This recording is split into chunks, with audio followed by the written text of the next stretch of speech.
everybody, and welcome back to Sit and Knit for a Bit Christmas Countdown. Yes, this is our daily podcast in December, and we are, as always, your hosts, Arne and Carlos. So, December 7th today, we're getting closer and closer to Christmas Eve. Yeah.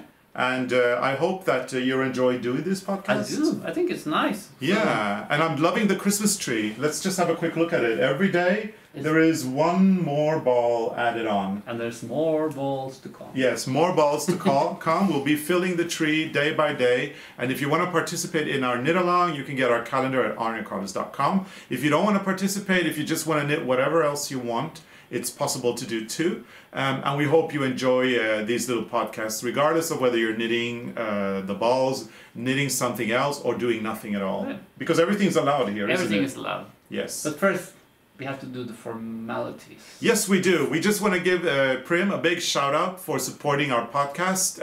And you can get more information on the Prym products if you go to the link in our description here below. And they're really, really great products. You know, Prym Ergonomics, the new generation of knitting needles. Yes, and they definitely are new generation. Fantastic knitting needles. They're good. Now, as we've been telling people, if you're new and you're just joining in, every day we're revealing a Christmas ball from our Christmas calendar. They're all knitted, and we're adding more and more on the Christmas tree. And on December 23, after we finish our podcast, we are going to decorate the tree or finish up the decoration of the tree. And on Christmas Eve, which is the actual day Scandinavians celebrate Christmas, on Christmas Eve we will... it will be full. Yes. And usually when we celebrate Christmas Eve, it's in the evening. It's after 5 o'clock. At 5 o'clock the church bells ring. Yeah. And then after that, kind of like the... as you say, the peace comes into all Scandinavian homes, and we have our Christmas dinner, our gift opening, and by midnight it's all over, pretty much. And the next day, skiing, or you do nothing. Yeah, usually we go skiing. And we go skiing sometimes. Yeah. So that's the traditional Scandinavian way to celebrate Christmas. Yeah. So what are we going to talk about in terms of ornaments today, Arne? We're going to talk about like the ornaments or the Christmas decorations that is based on things you find in the nature. So inspired by plants.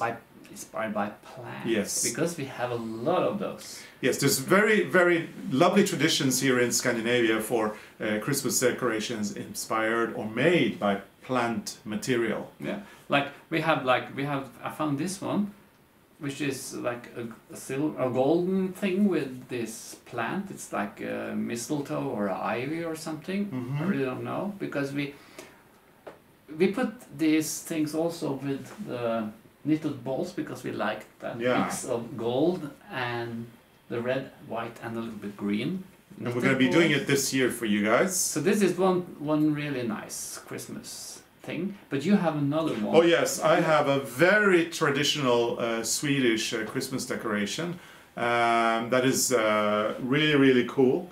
And we had a little discussion here, Arne and I, because we were wondering where it came from. I was convinced it's from a Swedish family, and then it turns out that no, Arne bought this in 2010 when we were in Gothenburg in Sweden, in Göteborg. We were visiting my sisters there, and Arne had a little chance to go into a second-hand... like an antique market or flea market. And he bought a Christmas decoration, and this was in July, I remember that. That was in July, and I found three things. We have another one we will show later, but this one I found, and I even have the recipe. So when you said, it's from you had a receipt, and you said it's from my family, and I said, no, I have the receipt. So here it is. This is a Christmas buck made out of straw. And this is a very, very traditional Swedish Christmas decoration. We've always had these in my home, and that is why I actually thought this was mine. I think we have like these small ornaments for the Christmas tree also that we got from your parents? Yeah, those we got from my parents. They're very old. They're like 100 years old, and they're little Christmas ornaments shaped as little hearts, and little stars and things. But this Christmas buck is spectacular, and I mean, just look at his face. Isn't he cute? You have to put this out every Christmas. Yeah, look at the face. It's even got the little beard with with the stems of the straw, right? The top of the straw, and it's got 4 legs and it's got a braided tail, as you can see, and it is lovely. Usually we put this down by the foot of the Christmas tree, so he's always standing there guarding the tree, making sure that I don't cheat and open presents. Yeah. I don't know if I did a bargain or if I paid a lot for. I have to check the receipt. Yeah, but these are quite common. But for me, it was a good buy. Yeah, and it's a Christmas buck, which is a very traditional symbol for Christmas here in Scandinavia, both in Sweden and Norway, and I'm sure Denmark as well. Yeah. And also, like in our book with 55 balls in it, I think we have a Christmas ball with this one. We do, yes. And that, the motif of that on that ball was inspired of this one. So you know, like Americans, they celebrate Halloween the last day of October, right? Yeah. We have our own Halloween tradition, but it's not really Halloween because it's connected to Christmas. But we do the same, back in the old days, it was done kind of the same way as Halloween here in Norway. Because you had to sing and ask for sweets. And you have experiences with this because you have done it. Really strange experience with it because we didn't do it very often, but there was these parties like there was like a bukkeball, so then everybody dressed up like something and there was like a party, but we also went to the neighbor's house, and I remember, I think it was me and my brother or maybe my sister also, we went to the neighbor house, and we were actually so afraid of the dark, so we didn't walk far. But we walked to the neighbor because their lamp outside and our lamp, like the lights were actually meeting. There was like just a small path which was dark, so we just run through. And then we were dressing up, and I remember we took some of my mother's nylon stockings and we pulled those over our head, and then we put on some old clothes, and you can imagine it was so cold. The face was frozen because we were inside that stocking. And then we came to the neighbor, and then we like knocked on the door, and then we were supposed to sing something, but we were so shy. So we were just standing there, and we didn't sing, we didn't say anything. And then I think there was the man in the house, he opened the door, and he came out and he looked at us and he said, "Oh, it's you." So he knew who you were. And he closed the door and went in again. Like no cookies, nothing. So that's Arne's experience. Now I'm going to tell you about the actual tradition. The tradition is å gå julebukk. Yeah, you walk like a... Yeah, and julebukk is the Christmas buck, and you do this between Christmas and New Year, so the days after Christmas Day.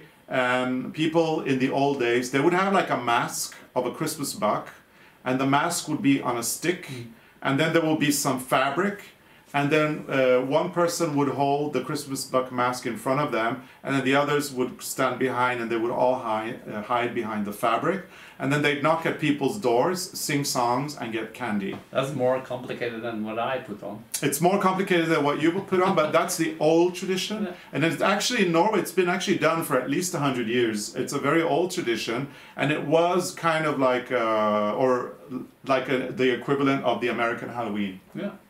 But it was done between Christmas and New Year's. Now your version is a little more modern, where instead of a Christmas buck, you put stockings on And it's so funny, this year I was down in the shopping center one evening and you didn't come. It was on Halloween. Oh yeah. When I drove down to the shop, there was like these 2 kids walking. They had dressed up like something, I don't know. And when I went back, they were walking home again, I guess, and they looked so disappointed. Yeah. Because I guess there was no one opened the door, or no one cared about this. So I think that was a very... Well, we have a pandemic, in the world right now. I don't think I'd open my door either. I don't want to get COVID again. Once is enough. That's for sure. Oh, poor kids. I don't think maybe people don't dare to open the door. I don't know, and I mean, Halloween is not very...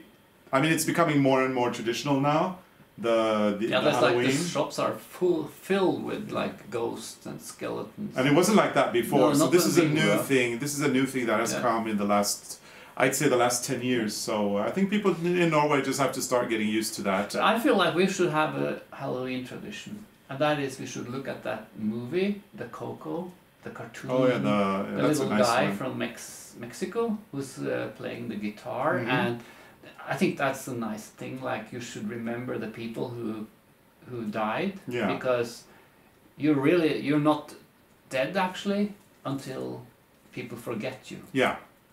Yeah. So that was so nice. And that's also something we do here in Norway on Christmas Eve. We visit graves of our ancestors. Yeah, we light candles. Light candles for them for Christmas. So it's all connected. I mean, we're talking about Halloween now on December 7th, but yeah, when we talk about the tradition of julebukk, which is kind of like a Halloween, we can tie that to Halloween, and then we can tie that to lighting candles on Christmas Eve. So yeah, it works out pretty well. Yeah. But anyway, the today's Christmas ball is actually, we didn't have a name for it when we did it. It's actually inspired by the traditional Norwegian 8-leaf roses, the åttebladrose. Yeah. And then we have created a pattern out of that. And then when we wanted to name it, we had kind of like a big blackout. And then we decided to call it Ivy, and kind of say that it looks like an ivy, and it could be all these kind of inspirations for these things made of straw and made of plants. But if you use your imagination, you will probably see an ivy.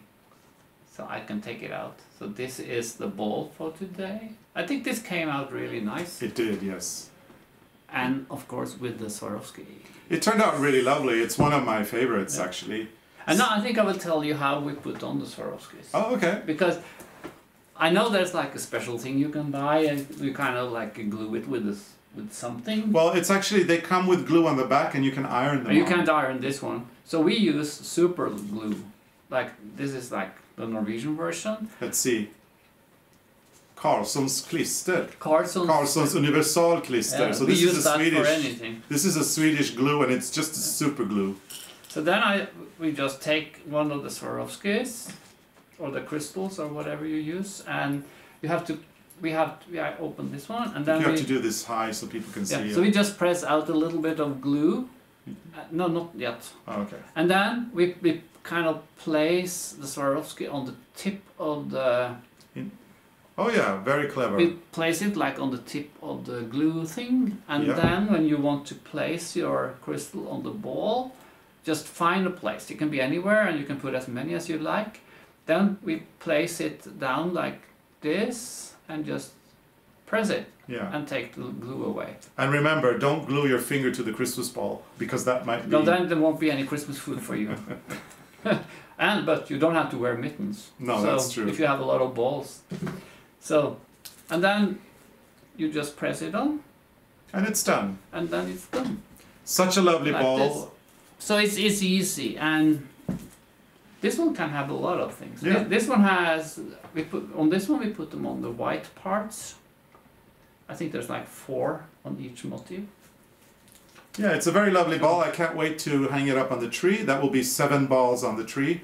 And we still have quite a few to go. So I think that we're going to just say that the Christmas tree this year is going to be quite full of balls and glitter. Glitter. Very, very nice. And Mr. Christmas Buck here, we're going to put him down. I'm going to put him down here between us.